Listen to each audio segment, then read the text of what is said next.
दोस्तों आज हम एक 3 ऐसी योगिक क्रिया करने वाले हैं जो हम एक तकिए के सहारे करेंगे जो सर्वाइकल से लेकर और हमारे पेन क्रियाज से लेकर और हमारे लंबर वाले एरिया में, हमारे हिप्स वाले एरिया में ये बहुत महत्वपूर्ण काम करने वाले हैं। जो हमारे अंदर के सिस्टम हैं वो दबे पड़े हैं, उन्हें ओपन करने में बहुत अच्छे काम करने वाली ये क्रिया है। तो ये इस क्रिया को बहुत सिंपल क्रिया करेंगे और इसमें ब्रीदिंग सिस्टम होगा और बस सांसों पे आधारित रहेगा मामला।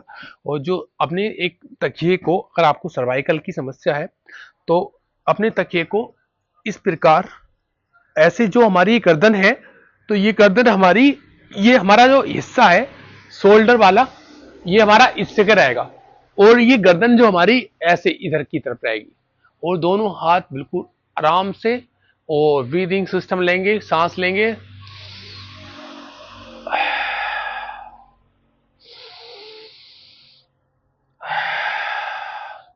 मुंह से, नाक से सांस लेंगे, मुंह से छोड़ेंगे। अगर आप नाक से भी ले सकते हैं, मुंह से, हाँ, नाक से ही छोड़ सकते हैं तो भी कोई दिक्कत नहीं है।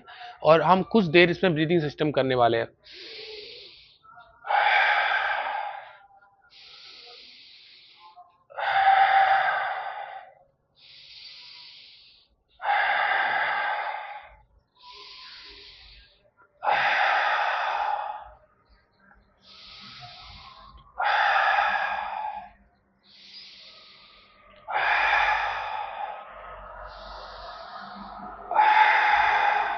ये जब हम ये अभ्यास कर रहे हैं, ब्रीदिंग सिस्टम हम अलग कर रहे हैं, तो ये जो हमारा एरिया है, ये हमारी जो गर्दन वाला एरिया है, C1 C4 C7 तक जो हमारा एरिया है, ये बहुत अच्छा एक्टिव होता है।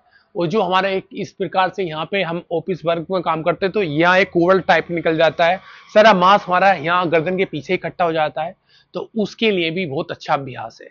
तो पहला अभ्यास हमारा ये रहा। अब दूसरा अभ्यास जो हमारे अपने इस तकिए को हम इस तरीके से अपने हार्ट वाले एरिया पे ले आएंगे, इस तरीके से, इस तरीके से लंग्स वाले एरिया पे, हार्ट वाले एरिया पे, और फिर इसमें ब्रीदिंग सिस्टम करेंगे। अगर आपके लंग्स कमजोर हैं तो, लंग्स दबे हुए हैं, लंग्स सुकड़ गए हैं, तो लंग्स के लिए बहुत अच्छी क्रिया है।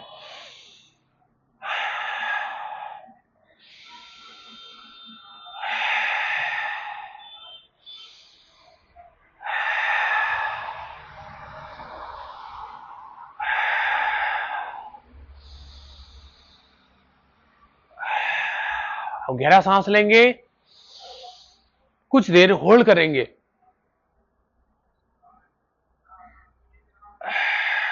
छोड़ देंगे। जितना हम गहरा सांस लेते हैं और होल्ड करते हैं, हमारे लंग्स बहुत मजबूत हो जाते हैं। जो लंग्स सिकुड़ जाते हैं, सिकुड़ने लगते हैं, जिससे हमें सांस लेने में, लेने देने में दिक्कत हो जाती है, तो उसमें हमारी दिक्कत आ जाती है, तो लंग्स हमारे फैलने लगते हैं और फिर वो लंग्स हमारे फिर मजबूत होने लगते हैं। पर हाँ, विशेष रूप से जो इस एरिया में हमने तकिया रख रखा है, पिलो रख रखा है, तो जो ये हार्ट डिजीज वाली समस्या है, ये हाई बीपी की समस्या है, कोई हार्ट से समस्या है, तो वो अभ्यास को पहले डॉक्टर की सलाह से करें, ना तो ना करें। ठीक है। अब ये हमारी दूसरी प्रक्रिया पूरी हो गई।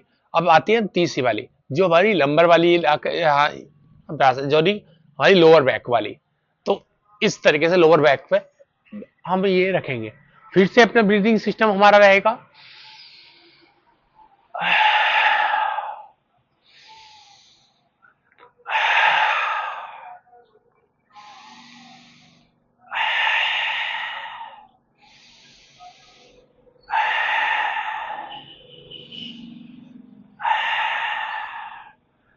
आपकी लोअर बैक बहुत टाइट है, बहुत स्टिफ है और बहुत दर्द होता है, करवट बदलते दर्द होता है, तो इससे वो स्टिफनेस निकल सकती है।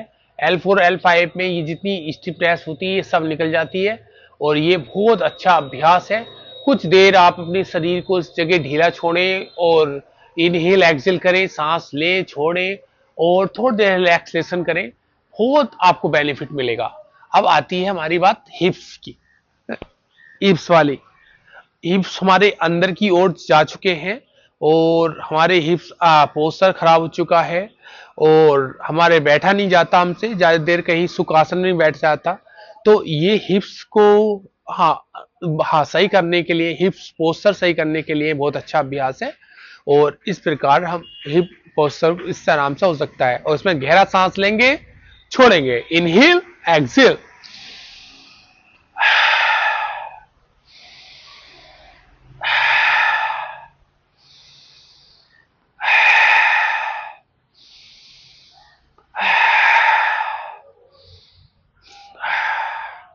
इस और इससे जो हमारा साइटिका वाली नस होती है, और इससे जो हमारे उससे भी एक्टिवेशन अच्छा मिलता है, उससे एक्टिवेट होती है।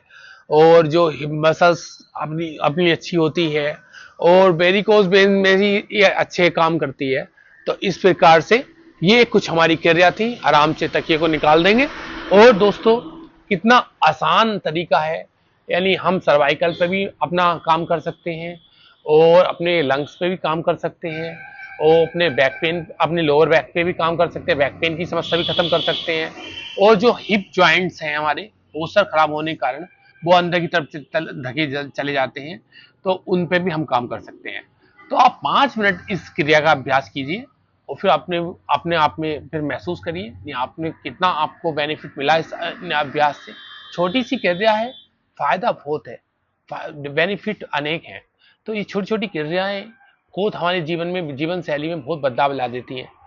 तो इसलिए हाँ, ये अभ्यास को करिए, स्वस्थ रहिए। धन्यवाद।